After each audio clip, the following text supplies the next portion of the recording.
आज चाहिँ हामी मेसिनलाई ओरिएन्टेसन गर्दैछौँ। टोटल स्टेसनलाई कसरी स्टेसनमा सेटअप गर्ने ओरिएन्टेसन गर्ने चाहिँ आज हामी सिक्छौँ। पहिले चाहिँ तीनटा लेगलाई चाहिँ फिक्स गर्ने, तल देखाउँछु। एउटा लेगलाई चाहिँ फिक्स गर्ने, खुट्टा कुसन दिलाइदिनु त्यसलाई। त्यो फुल फिक्स गर्ने। अनि यो लेजर हेर्ने। अब यो लेजर चाहिँ यो दुईटा खुट्टाले मिलाउने। अनि ट्याक्क दुईटा खुट्टा यो फिक्स। अब माथि देखाउँ। त्यो त्यहाँ पर्यो नि, त्यसलाई चाहिँ यसबाट मिलाउनु मिल्छ है लेजर। त्यस्तो गरेर चाहिँ हामी सेन्टरिङ गर्न सकिन्छ। सेन्टरिङ भयो हो। सेन्टरिङ पछि के हुन्छ भन्दाखेरि हाम्रो यसलाई चाहिँ लेभल गरिदिन्छ। चाहिँ यसलाई लेभल गर्ने। अब यो चाहिँ हाम्रो यो कुनसँग छ भन्दाखेरि प्यारल छ भन्दाखेरि यतापट्टि खुट्टासँग यताकोलाई हल्का माथि तल गरौँ। हल्का माथि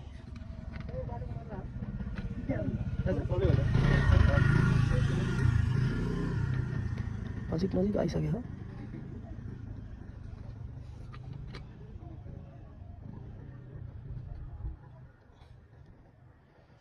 ल यो लगभग त्यहाँ आइसकेपछि चाहिँ अब चाहिँ यो माथिको यो बल चाहिँ यसको यो सिधा राख्ने। सुरुमा यो माथिको यो बल चाहिँ पहिला यो तलको लेगको सिधा राख्ने। अनि यसलाई चाहिँ मिलाउनु चाहिँ उताको दुईटाले मिलिसकेको छ, तर त्यो अब यसलाई चाहिँ परपेन्डिकुलर गराएर यो खुट्टाले मात्रै मिलाउने। बिस्तारै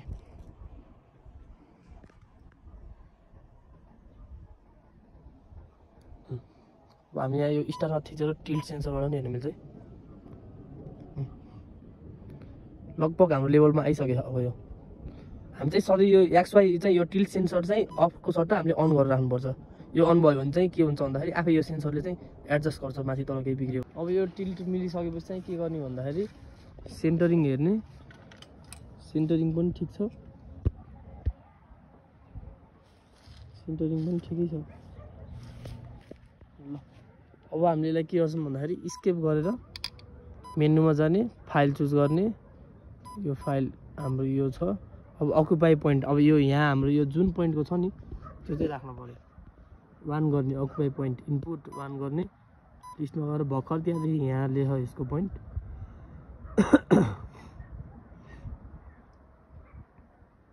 यो 26 लेछ भर्खरै, यसलाई चाहिँ इन्टर गर्ने। ल अब हाम्रो इन्स्ट्रुमेन्ट हाइट राख्नुपर्छ। ल हाम्रो चाहिँ 1.496 हालिसक्यो नि त्यहाँ। अब चाहिँ यसले चाहिँ त्यहाँ पारि ब्याक साइड गर्ने भनेर सोध्छ यसले। अब ब्याक साइड गर्दाखेरि यसमा चाहिँ के गर्ने भन्दाखेरि यास गरिदिने। यास गरेर हाम्रो यो 26 भनेपछि त्यहाँ 25 सर्च गरेर नम्बर स्टेसन 25 इन्टर गर्ने। अब यहाँ आउँछ अघि मेजर गरेको यो कोअर्डिनेटमा राख्दिउँ हामीले। अब इन्टर गरौँ।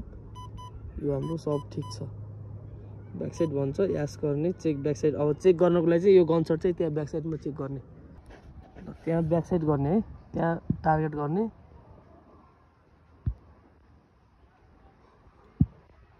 ट्याक्क यो बिचमा पर्नु पर्यो क्रस हियर।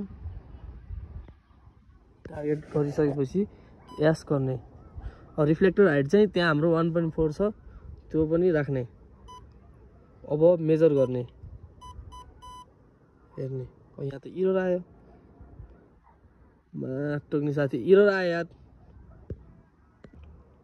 ल हाम्रो चाहिँ यसो मिलाएपछि चाहिँ इरर 0.01 यानि जेटमा चाहिँ यतिको फरक पऱ्यो है।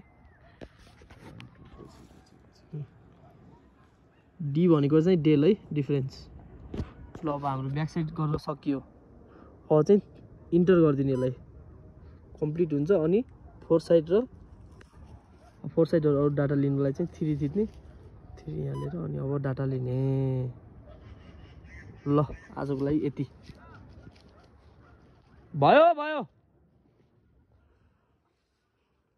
हाम्रो इन्जिनियर चेतराज सर, यता हुन्छ फेरि हाम्रो क्रिस्चियन सर।